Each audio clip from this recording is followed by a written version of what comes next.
వ్యవసాయం మంచిగుంటేనే బంగారం షాప్ నడుస్తుంది, వ్యవసాయం మంచిగుంటేనే పిల్లల ఫీజు కడతారు, వ్యవసాయం మంచిగుంటేనే పెళ్ళిళ్ళు అవుతాయి. ఆ అజ్ఞానం మీకు లేదు. వ్యవసాయం తప్ప మరో మార్గం లేదు. ఇవాళకి కూడా కోట్ల మంది ప్రజానికానికి అక్కడి నుంచి తెచ్చుకొని అన్నం పెట్టగలిగే తల్లి భూతల్లి అని చెప్పి మనం మాట్లాడుకున్నాం కదా. గా భూతల్లి కదా నీళ్ళ కోసం అలడపడుతున్నది, గా నీళ్ళ కోసమే కదా నువ్వు రాజకీయం చేస్తున్నది. అందుకే వెంటనే నేను ఉత్తమ్ కుమార్ రెడ్డి గారు ఉత్తమంగా ఆలోచిస్తానని చెప్పి అనుకుంటున్నా.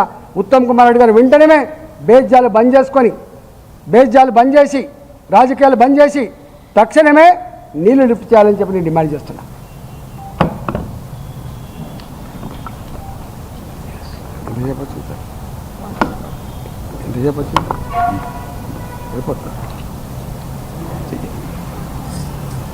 ఇంకేముందా అడుగుతారు.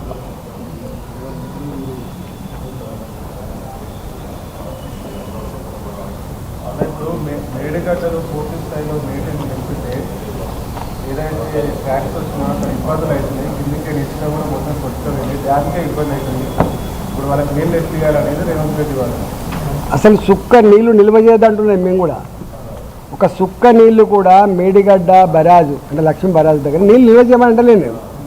నదిలో సహజంగా ఏ ఫ్లో అయితే పోతుందో ఆ ఫ్లోలోకి వెళ్ళే నీళ్ళు వస్తాయి. ఇది లో లెవెల్ కాబట్టి కన్యపల్లి పంప్ హౌస్ కాబట్టి మేము ఇంచు తిరిగినోళ్ళం. మేము అంటే మీకు చాలామంది మేము గోదావరి నదిని ఇంచు తిరిగిన వాళ్ళం. మేము అక్కడ పడుకున్న వాళ్ళం. మేము సంవత్సరాల తరబడి దీన్ని మొత్తం సర్వే చేసిన వాళ్ళం మేము ఇంజనీర్తో పాటుగా.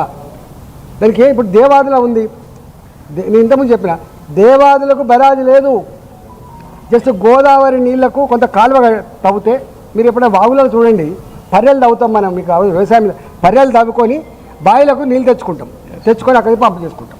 సేమ్ గోదావరిలో కూడా కొంత కాలువలేక తవ్వుతే కన్నెపల్లి పంపులో నీళ్ళు వస్తాయి. ఇన్ని నీళ్ళు లేకపోయినా కూడా ఇప్పుడు ఉన్న పరిస్థితి ఏంటంటే ఈ 90,000 క్యూసెక్ల నీళ్లు ఏటీఎంల నీళ్లు వచ్చి సహజంగా ఫ్లో అవుతున్నా కూడా కాలువ తవ్వకపోయినా కట్ట వేయకపోయినా సహజంగానే పంపులు మూగుతున్నాయి కాబట్టి అంటున్నాం మేము. బట్టి ఆర్గ్యుమెంట్ ఎట్లా పెడతామండి? నువ్వు ఏం ఆర్గ్యుమెంట్ మీది? ప్రజలకు తెలివి ఉందనే ఆలోచించాలి కదా మీరు. మీరేమో వాళ్ళ తప్ప అంటున్నారు, వాళ్ళేమో ఈటెల రాజేందర్ గారు బీజేపీలో ఉంది, కేంద్ర ప్రభుత్వంలో ఉన్నటువంటి ఎన్డీఎస్ఏ రిపోర్టు తప్పు పడుతున్నారు. నేను ఎన్డీఏ ఒక్క నిమిషం ఉండండి. నేను ఒక్క నిమిషం ఉండండి. మోటార్లు ఖరాబ్ అయితే రిపేర్ చేయి. ఎన్డీఎస్ఏ ఏం చెప్పిందో నేను దాన్ని కాంట్రాక్ట్ చేస్తలేను. ఎన్డీఎస్ఏ ఏం చెప్పిందో నేను కాంట్రాక్ట్ చేస్తలేను. మా బీజేపీ ఫిలాసఫీ నేను ఫస్ట్ సెంటెన్స్లో చెప్పిన, మీకు అర్థం కావాలి. మనకు మీరు తప్పుడు వార్తలు వేసి మీ దేన్ని దానికోసం ఆగం కాకుండా భారతీయ జనతా పార్టీ మొట్టమొదటి ఫిలాసఫీ దేశం ఫస్ట్, నెక్స్ట్ పార్టీ, తర్వాత వ్యక్తి. నేను తెలంగాణ మట్టి బిడ్డని కాబట్టి ఫస్ట్ నాకు తెలంగాణ, తర్వాత నా పార్టీ, తర్వాత నేను. దీనికి ఏమైనా అనుమానం ఉంటే చెప్పు. రిటైర్డ్ ఇంజనీరింగ్ సంబంధించి నేను ఒక లేఖ కూడా బయటకు వచ్చింది. కన్నెపల్లి పంప్ హౌస్ సంబంధించి 3 టీఎంసీలు కూడా పంపులు స్టార్ట్ చేయొచ్చు అన్నట్టుగా దానిపైన ఏం చెప్తారు? యాక్చువల్గా అది 2 టీఎంసీల కోసం 3 టీఎంసీల కోసం ప్లాన్ చేయబడ్డది.